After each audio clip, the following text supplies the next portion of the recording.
with the landscapers, and do you feel that Politics? the native plant landscaping, maintenance, is it more or less than your traditional ornamental? Broadlands is a planned community, and what happens with planned communities are that most of the plants in common spaces, as well as the homes that are, as they're being built, are planted by a developer. And in general, the contractor comes in that contracts with the HOA to maintain those installations. It is not as easy as we think it could be to change the existing plants in the common spaces to native plants. So it is basically a effort that every HOA will have on their own community. Am I saying it correctly? Every HOA will have different set of rules, different set of budgets, and maybe available funds to do these kind of changes. And so instead of a major change through the entire community, what they can do is to use rejuvenation efforts when plants die, or in small spaces that they can install native plants or create a list of plants that they can incorporate as the plants die or they need to add more plants.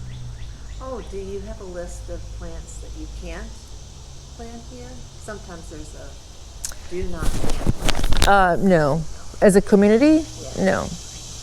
Let's see what it was. As a large community in Broadlands, HLS is our contractor that maintains our common spaces. So we have worked with them many times, and we still work with them to help us to maintain these gardens that we have, and eventually to turn it over to their under their contract, because we want these gardens to be here for a long term. And as residents, we can always move, but these gardens will be here. And there have been programs in Loudoun County that has been done by PEC, and our landscaper has participated in those. And there's also a native tree company that that they work with. So we see the change slowly; it's happening, but it's definitely a different type of maintenance. So if you think of native plants to be used in a more natural ways, it can be less maybe maintenance. But if in some communities it is more groomed, it's more formal. So to create that kind of look, it will be probably the same amount of maintenance that you will do with any kind of plant. So I can't say that it will be less or more. It depends on the conditions of where you're planting and what kind of plants that are there. So it really is going to be a planning that will have to be looked at for the choices that they make. We were Wildlife Habitats Committee.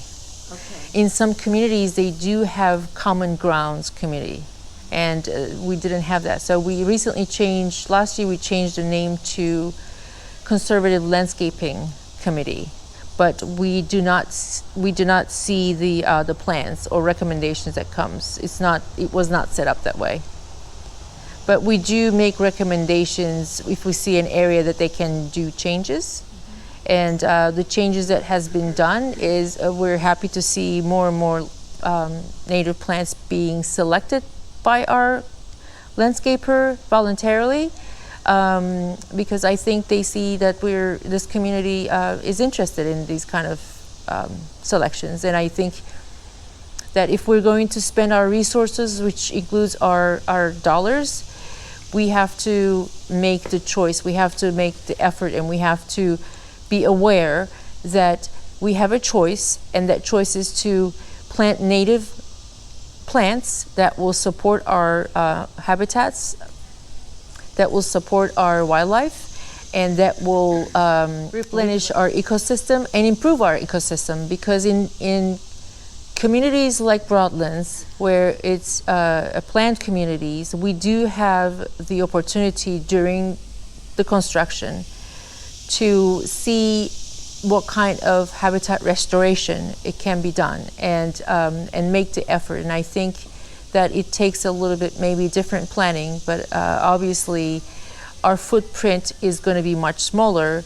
if we do use our resources and our knowledge the right way, and to create habitats for the wildlife and use the rainwater with stormwater water management.